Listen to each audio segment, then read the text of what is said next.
Welcome again, Ms. Boutheina Boukhalfa from the University of Ouargla. Boutheina Boukhalfa is a third-year student in comparative literature. She is enrolled at the University of Qasdi Mirbah, Department of Letters and Languages, where she has already published a paper on the use of critical thinking in literature classroom. The main focus of her research is investigating three post-colonial women's writings through the lens of trauma. So namely, we have Malika Muqaddam, Shimamanda Ngozi, and Calix Bayala. All right, good morning, everyone. Thank you, Dr. Houda, for this introduction. I'd like to first thank the Department of English, Letter and Language of Guelma University for holding this virtual study day. Of course, it would have been much better to meet all of you in person. Hopefully, everything will get back to normal so we can actually spend our money on traveling and not just food and online shopping. My name is Boutheina Boukhalfa. I'm a PhD, third-year PhD candidate in comparative literature. And today I'm going to speak about the representation of the English language among Algerian youth. I know this subject has probably nothing to do with my field of study, but I love to tackle multiple topics that I find really interesting. So the methodology that I'm going to adopt throughout this presentation is going to be a descriptive one, mainly based on existing critical literature, and it's going to be in the field of social linguistics.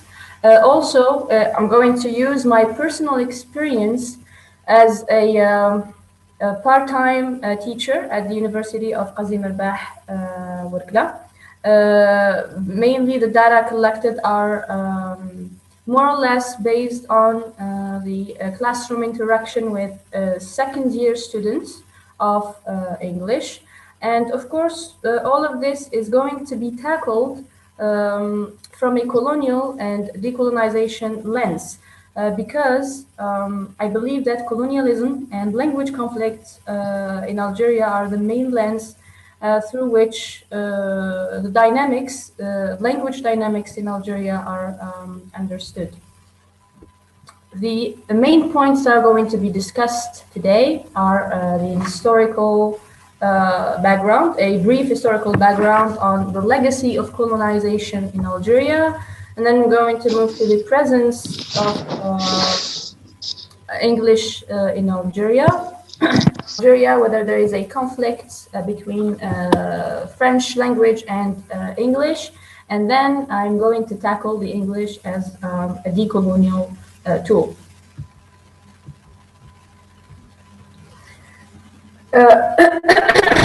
Algeria, after independence, witnessed a plethora of events. Culturally, it was characterized by linguistic diversity, meaning there was three existing languages, Arabic, French, and Amazigh, Berber language. And these three languages, they were the symbol for discussing broader social and political questions. So discourses between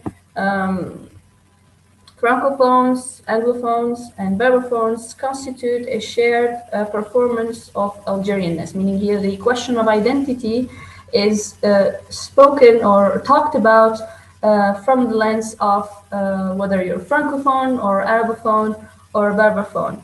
And then socially, the French remain the language of most prestigious strands of education. And even after independence, the French language was a symbol of higher status and it guaranteed access to jobs. Politically, since Algeria was a French-dominated country, most of the early politicians and civil servants, they were French educated. And to restore the national identity of Algeria, the Algerianness or the Algerian personality, Arabic was located as the language of politics, administration, and education. And here, Arabic is not just a mere language, but it's a matter of cultural decolonization. So we can see that the legacy of colonization controlled which language is used, where, and to what extent. Among these three languages, Arabic, French, and Berber. And also it's controlled what prestige is associated with it. Within this conflicted history of French, French, Arabic, and Berber, the heavy history of Algeria was tackled mainly from these three languages. There was a kind of a need for a new language to be a part, to be not connected to these languages, but a new one. Here, where the presence of English in Algeria started to dramatically increase. And it started with the launch of language programs, such as the US Embassy free English language classes to all ages in summer 2013. And prior to that, from 2009 to 12, the oil company Anadarko sponsored British Council-led program in cooperation with Algerian Ministry of Education to train 69 English teachers through the program English for the Future. But most importantly, with the declaration of, with 2019 declaration by the Algerian Minister of Higher Education in July, that English should become the main medium of instruction in the country. With this specific declaration, the English language gained a more a place. It gained more an important place in Algeria, especially within the Algerian youth. They felt that English, the language that they used to just like talk or communicate with just among friends or in chat rooms, it started to become actually the language of instruction in the country.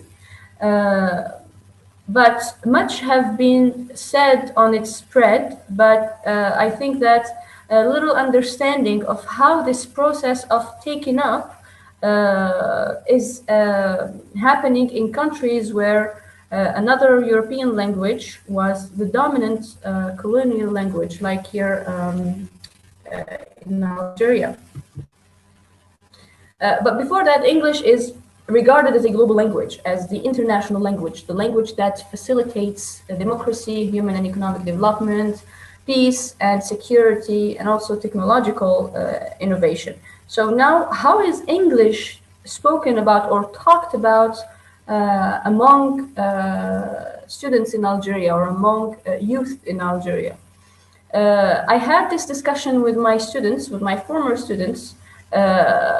I was teaching literature classroom, African American literature, and I asked them to compare the African American identity with the Algerian identity. And one of the students, I remember exactly how this conversation went with this student.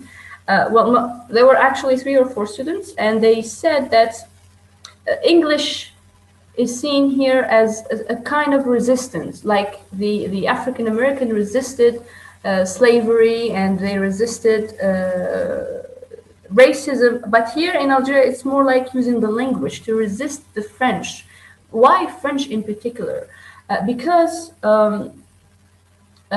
since it's embedded in the culture, in the Algerian culture or in the Algerian traditions, they felt that promoting English is seen as a way of combating French neocolonialism by reducing its importance. So they were students were interested in the language as a way to diminish the importance of French, not because they hated the language, not because they don't more or less like the language, but it was more of a way of expression, like just like in the previous presentation, expressing how students have this need to express themselves in another language. So here, in the case of English students, they don't feel comfortable in French and they resent the visual and oral presence of the language. And the fact that seeing French everywhere echoes remnants of colonization and a symbol of their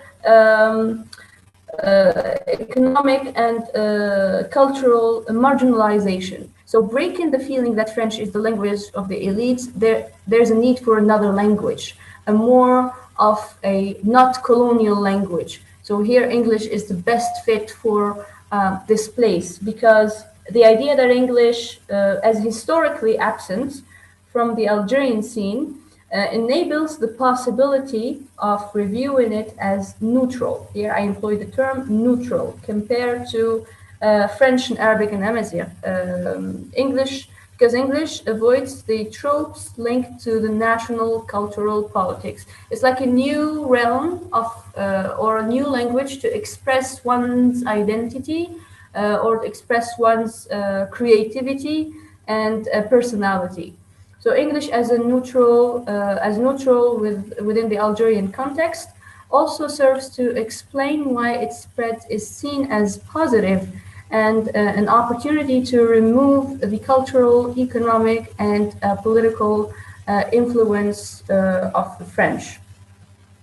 So here we can say that English represents a tool through which to express one's conception of national identity, and it's not seen as an anti-colonial, but as a way of going beyond the coloniality of power relations, meaning the breakthrough with the European culture, the breakthrough with this embedded culture with the French Algerian/French culture. And it's a way of reimagining of the Algerians and Algeria and their place within the nation of the world. Meaning, here English is, the whole aim was to show that English language is a tool in understanding conceptions of belonging. For these new generations, they feel the need and they feel that they are most comfortable expressing themselves in English. So they can, not only for the sake of expression or for the sake of talking or speaking in another language. It's beyond than that. It's more linked to the notion of belonging, to belong to a certain place. You need to show this belonging in a language that you feel most comfortable in. So this neutrality enables the Algerian youth to make sense of their socio-political surrounding. I hope I didn't take as long time. I hope you enjoyed this presentation. Thank you so much for this opportunity and for listening. Thank you, Ms. Boutheina, for your very interesting presentation again.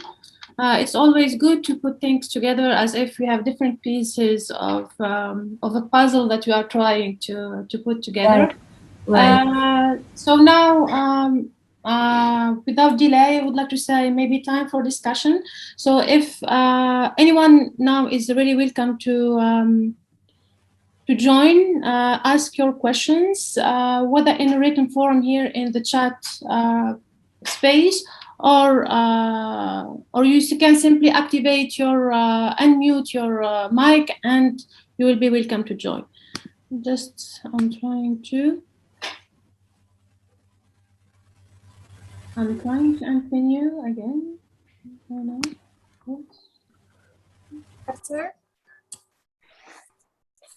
Dr. Hamdi.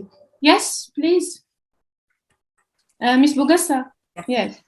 Yes. Is it okay if I ask a question to Mr. Rafi and Sure. Now Mariam? Yes, sure. Now the questions can go to the three speakers, actually. So yes, go ahead, please. Yes, your work was really interesting to me, Mr. Rafi and Mariam. Thank you. So Thank you. If you would be kinder to me as a literature student that have not encountered linguistics for more than 14 years, would you be kind to summarize what you have said in 2-3 sentences and be gentle, please, no technical words. So. Okay, I'll try. Challenge. Thank you. So Challenge. Good luck. basically, can you mute other participants? Yes, I hear noises here. yes, I hear them too. Yeah. Basically, we are speakers of two languages. One language is we have more emotional attachment to, which is Arabic language. We learned it at school. We learned it at home. When we hear a certain word in Arabic, we feel more. If it's an insult, we feel more offensive. If it's emotional, we feel more emotional to it. Unlike in English, in English is like an escape to from that emotional attachment. When we want to express ourselves more freely and independently from that emotional world we've been through all our lives, through the borders of the first language, our native tongue, we use English language in order to express ourselves. That's the best I can do. I think Mr. Hani can do better. Yes, thank you. Thank you very much. Okay, I may add as well. Well, the whole study was about the use of English by these Algerian learners of English as a foreign language, because as Wafi said, the first language of any speaker is the language of attachment, as it is acquired in a different context, and like the foreign language that is usually the language acquired in foreign language class. We usually think, for instance, that people in general may choose the first language to express their emotions because the first language is a stronger language for them, and it is stronger when it comes to emotions. But we, through the study, we discovered, for instance, that first English was an escape when it comes to some expressions and words, when it comes to some topics, such as we said, sexuality, taboo words, swear, etc. Because the words, the weight of these words are stronger in Arabic, so they use them in English because they feel that they are softer comparing to their first language. The other finding is about the cultural practice itself. We take the examples Can of you, self. Miss? Yes? Can you read the fourth quote on slide number 14? I think it summarizes. Maybe we don't have time. Maybe we don't have time for that. It's just one of the answers of the question. It summarizes almost It would everything. be nice if you send it to me. Okay. Yes, sure. It's one of the participants' answers. Thank you. Yes, I said the other finding is that about the cultural practice itself, and I said we illustrate with self-revealing, for instance, or love confessing, or talking romantically, as it is not an easy practice in our culture. While we already know, like talking, using love expressions, etc., is a simple and easy cultural practice in English-speaking communities. So whenever they want to use any endearment expression or love expression, etc., or if they want to reveal about themselves, so they shift to English instead of Arabic, as I said, because of the culture itself. Well, maybe we somehow summarized, but it's not everything we said in our presentation. Thank you very much. Yes, that's really kind of you. Yeah, clearer. Thank you. Does anyone have a question? Because otherwise I have, if I may. Yes, Professor. Yeah, go ahead. Please, you go first. No way. Go. Yes. Can you hear me? Yes. Yeah. Okay. Yes. I have a question for the first speakers. At some point, you indicated that bilingual speakers conform more easily to predictable modes of cultures. Can you elaborate a little bit on that? How bilingual speakers, which is the case of basically all Algerians, how do we conform more easily to that? That means that we have a capacity to adapt more easily to other cultures, or is there something else that you meant? Which point was that exactly? A point where you indicated that bilingual speakers conform to predictable modes of culture. think that's morality. Morality. Okay. Yeah, that is when the nature and frequency and intensity of emotions. Okay. Yeah, so we meant that this is a study by Miss Guida et al. They maintain that the cultural norms of society they dictate which emotions are more intense for that given society, which can be too much to talk about in a society, like a taboo or any other topic that is not more likely to hear it in everyday speech. Like I said, in our Algerian society, it's not common to talk about sexuality and other sexuality, like crimes or any other stuff. But in other societies, like in English speaking societies, it is normal to talk in everyday news and about such topics. So when we use that language, the, the morality is different in both societies. So when we shift to the English mode, we feel like it is more natural to talk about such topic. It's not a taboo anymore because other speakers will not raise any eyebrows at you for when you talk about it, because they don't understand it, and those who understand it, they tolerate it. That's basically what morality is meant here. Okay, thank you. And if I may, one more comment. You mentioned that it's the same process in literature. For example, I remember that in Assia Jabbar's novel L'amour, la fantasia, there's a distinctive passage when she refers to a relationship between two French people, a man and a woman, and the woman calls him Pilou, chéri, and then Assia Jabbar said that she could not limit herself to the use of French to express her own emotional feelings, so that even though she was writing in French, there are some elements of her inner life, her emotions, that she could express only through Arabic, which is interesting. That's just a comment. And one more comment in the same vein for Ms. Boukhalfa regarding the use of English as a means of resistance to French. I think that is definitely a part of the explanation for many Algerians. That was the case for me, for example, to differentiate myself from the domination of French language and culture in our society. And among all of my friends and everybody around, everybody was just limited to French language and to French culture and literature and so forth. But at the same time, I think the situation in Algeria is much more complex than that regarding French. It is true, it is a fact that after independence, French had become the language of the elite. But we need also to remind everyone that it was not the French colonizers who generalized the use of French.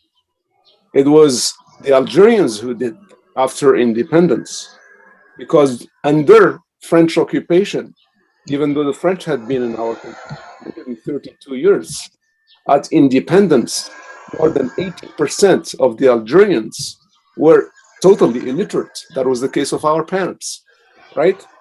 Maybe not your parents, but our parents. However, it was the Algerian government, the FLN, Algerian government, that generalized French.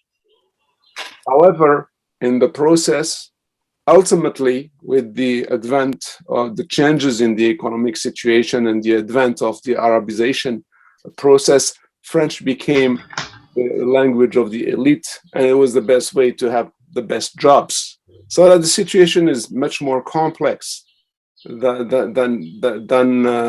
to say it looks as a tool of resistance in a binary, how do you say, perspective. I would like to have more of your thoughts about this issue. Definitely. I think the need to express one's ideas and one's thoughts in English goes beyond the English versus French. What I mean is, as you said, Dr. Hafid, French was, there's no legitimate law or policy that says that French is the first foreign language, yet the government, the Algerian government, introduced it as the first official foreign language, and as if it was enforced, as if it was put on the action for people who didn't even know, as you said, that it was a foreign language. So for our generation and for the generation that came after you, they found French as the first foreign language, and we had to learn it because it was part of our curriculum. But when we were introduced to English, it was not Arabic and it was not French, in the context that it's a new total language that one finds him or herself more likely to be close to that language. But it's because of the media, because of the internet, because everything that is happening to the world. Before, we were not connected to the world. That's right. There was no internet. There was no means of communication with the others.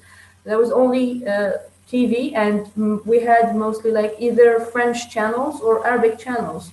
We didn't have the option of English. But with the coming of new generation, or the new age in the internet, we are completely faced with new technology, with a new language, with an international language of economic, of mathematics, of science, of philosophy, of literature. It's a completely new world. And as a curious generation, as people who want to be a part of the French, the Algerian long history of domination and so forth, English is like a new realm. This language, I'm speaking from a personal experience as well as from my students. English is like a new conceptualization of ideas, of thoughts. That's why it's indeed a very complex issue, and this is just a bit, very small fragment of it in the discussion. Thank you so much. I really enjoyed your talk. Thank you. Thank you. I have a question from not just yes. I was about to read it for you. Yes, go ahead then. Okay, so the question says, can students of English be representative of Algerian youth? I mean, the use of English among young Algerians cannot be compared to the use of English language among students studying it. That's a very good question. I think that the Algerian youth can be representative in English in a way that they use it as a communicative, as a mean of communication, as well as a mean of moving from the cultural, the political culture of French and Arabic. It's not only entitled to people studying it, but its spread is worldwide. It's not only in the context of university or in the context of learning English for the sake of English, just like in English departments at universities, but I have seen it spread also within private schools outside the educational system. Parents, they include their children to learn in English as a third language, as a fourth language. With having, and these children and these parents, they have a background in French, so they're not eliminating completely French. And this is my point.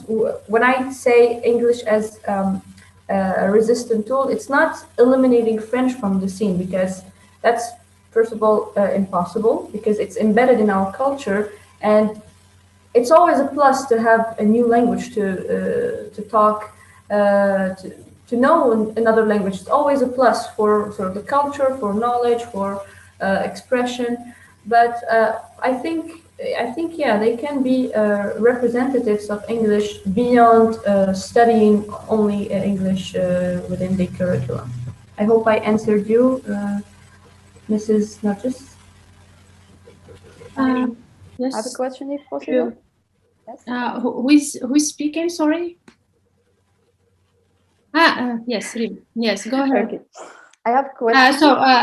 We will take your question. I have two questions myself, and then I think that we need definitely to close this session in order not to be too much beyond time, because we are already a little bit late. Go ahead, please.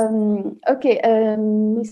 Boukhalfa, you said that your students, I guess, I'm not sure if you were talking about your students or talking about students in general, and you said that they hope for English to replace French. And you said not because they hate the language, but they need to express themselves in another language. So my question is, don't you think that, well, I will say Algerian students, but this is true for like Algerians in general. Don't you think that we have many students and many Algerians who have, let me say, very negative attitudes towards French as a language? And I'm saying this based on study that was conducted also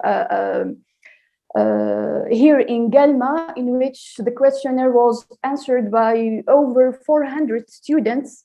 And we were really surprised by the number of participants having negative, and when I say negative, I mean it, like really negative. They really hated the language.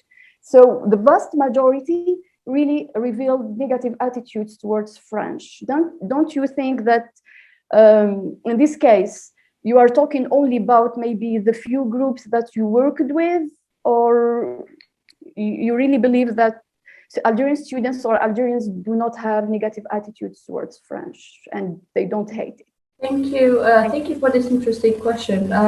When I was, well, first of all, I was talking about my students because I only had the interaction with them. But what I have seen from social media, from the interaction with students and outside and inside the classroom, they do have this negative tendencies toward the French language. And I think that it can be explained, it can be understood somehow. Part of it, they don't like the language because they consider it as, they don't feel comfortable expressing themselves in English. This is, and I think this is a little bit biased because they are English of students. They are students of English. They study English. Their major is English. Thus, they have this tendency toward not liking French. And this hatred, I think it stemmed from the spread of French everywhere in Algeria. Maybe each one of us or each one of them, they had like, they had a past with French. Maybe they didn't understand it well, maybe they didn't study it, maybe they had a bad teacher, the primary school or the college. All of them, they had a bad experience, especially in the south region of Algeria. If we talk about Algiers, Constantine, Ouargla, Annaba, it's completely different. These are considered as the big cities, right, where there's diversity and there's major influence or major and heavy impact of French.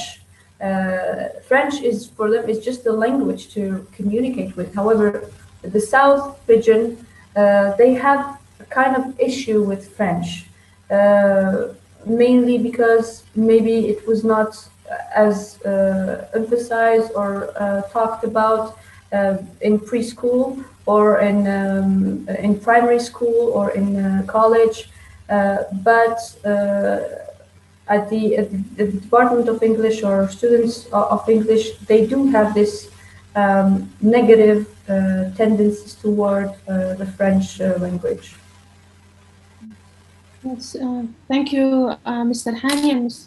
Boukhalfa for this very interesting again discussion. I have just two questions actually myself. I come from a literary background, so my apologies if I don't use the appropriate terminology for this. First question for Ms. Sarhani and Mr. Baji.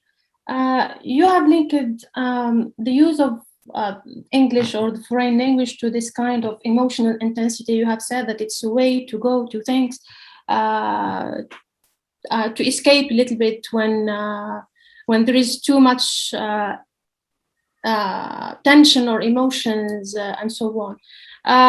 My question is not directly related to the current study, but I would like to have your thoughts on this. Do you think that this kind of relationship with a given language can change with time? I mean, again, and here I go, I'm using my literary background. Professor GAFAITI referred to Jabbar, for instance, to La Mort, la Fantasia. I have tried to conduct, unfortunately did not have time to finish this, but I've tried to see Assia Jabbar's relationship with the French language and how it evolved through time. Because usually we refer to this quote from La Mort, la Fantasia to refer to the relationship that Assia Jabbar did have with the French language, not the English language, because in her time it was more about French language. And I think that to a certain extent, Assia Jabbar's relationship with the French language changed with time. So at the end of her life, if we examine, for instance, her interviews or the discourses, the speeches she made, she declared somehow several times that the French language, she was internalizing the French language as well, that the French language, the status of the French language within her somehow changed a little bit. It was no longer the language really of that other, that even the French language ended up by becoming part of her. Right. I'm not quoting because I don't have my, but yes, it was more or less in this regard. So do you think that the relationship we entertain with languages may change with time if the person is submitted or for whatever reasons is leaves an extended exposure to this language? I don't know if I made my point clear. Yes, yes, I think it's yes, it's a very general issue. You're totally right about the evolution of Assia Jabbar's consideration of the French language. French language. In this regard, that's why I said to Ms. Boukhalfa that she was totally right too, but the situation is complex when it comes to foreign languages. Her description about the attitude to French in the big cities and in the country or in the South is another indication of that. In the case of Jabbar, like many writers of her generation, here I think, for example, of major ones like Mohammed Dib, Katib Yassin. For example, for them, it was much more at the beginning a question of political positioning,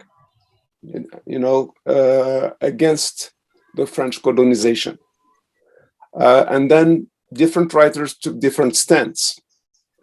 I think a very healthy attitude was that of Katib Yassin, even though it's complex. Katib Yassin decided in the 1970s, in 1970 exactly, not to write in French anymore. But he ultimately came back to writing French in French in his very last books. But I think for us as Algerians, it's very important to keep in mind what Katib Yassin said. He said, "Le français est notre butin de guerre." It's our war bounty. We have to keep it as a, if you wish, as a bounty. Assia Jabbar ultimately went as far as saying that, in a way, I was there. It was at l'Institut du Monde Arabe in Paris. She gave a talk in the presence of Mohammed Dib, and she said, d'une certaine façon, je suis un écrivain français. I mean, she went as far as saying that. So you're totally right about that evolution. I think it has to do with also everybody's personal context. It has also to do with the readership. It has to do with literature. Is not just limited to the realm of ideas and culture. It has to do with economics. It has to do with various various factors. For example, writers who publish in France are dependent on the publishers, and they have to conform to certain discourse. So some of them would tend to fluctuate their discourse depending on their personal interests or their personal situation. And I think that's what happened. But at the same time, I think that as Algerians, I mean, in my own case, English has become a second language or a third language, just because I decided to learn English like you guys did when I was there, to distanciate myself from French. But at the same time, since I lived for a very long time in the United States, it had become a second sort of nature at some point, to the extent that I sometimes dreamt in English, which is an indication of, you know, the establishing of the language in my own, mind. All this to say that it is important for us as Algerians, because the issue is politicized to an extreme extent. You know, the opposition between the Arabophone and Francophone, the Berberophones and non-Berberophones and so forth. I think that we need to keep our polylinguistic experience and culture as a treasure. We need to be reminded that in actuality, Algeria has always been a polylinguistic nation, land, country. Today, we are focused on the opposition between Arabic and English, and French, and in some instances, Berber and Arabic. But as you all know, the very first languages in which our first studies were put into books, for example, the treaty on poetry by Juba II was done in Greek.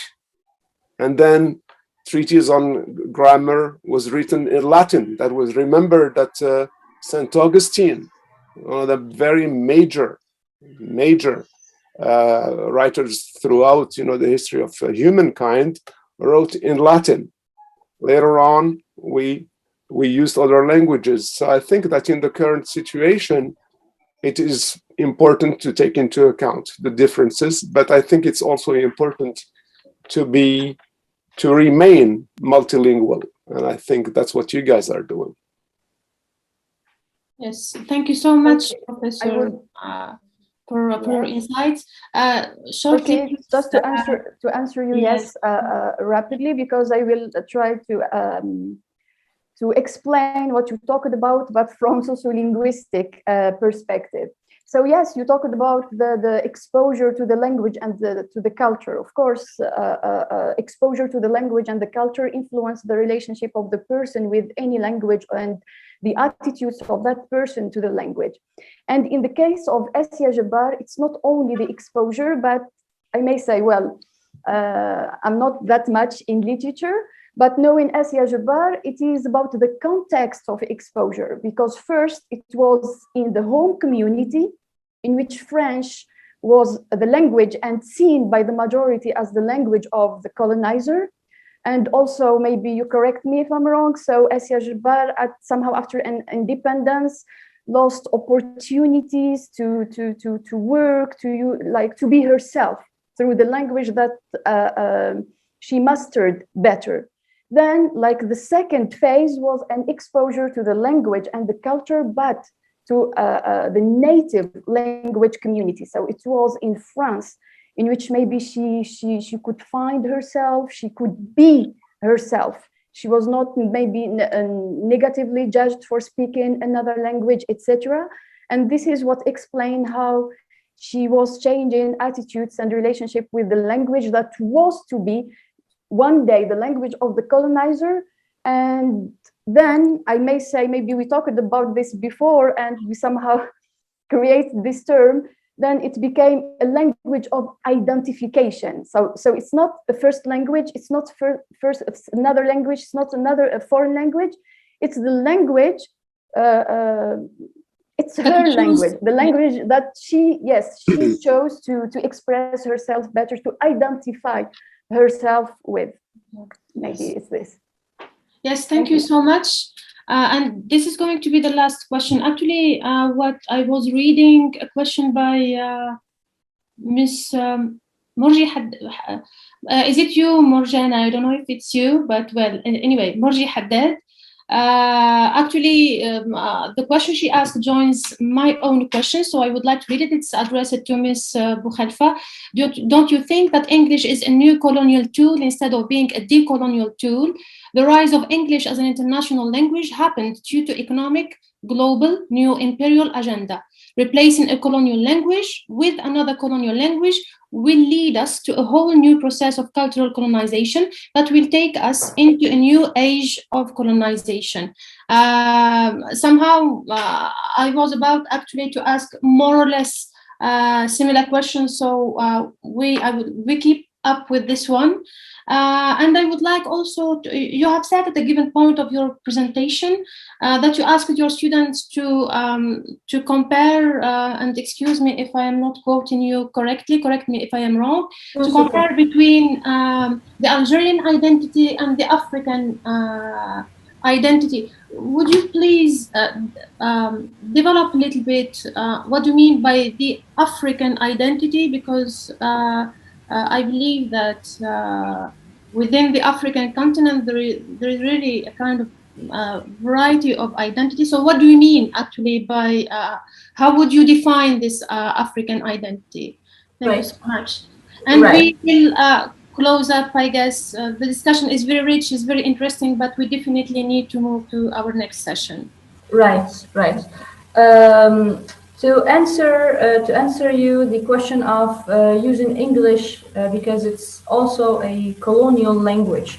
It is actually a colonial language, and it's part of the British imperialism agenda, because the spread of English was more or less less violent than the French one.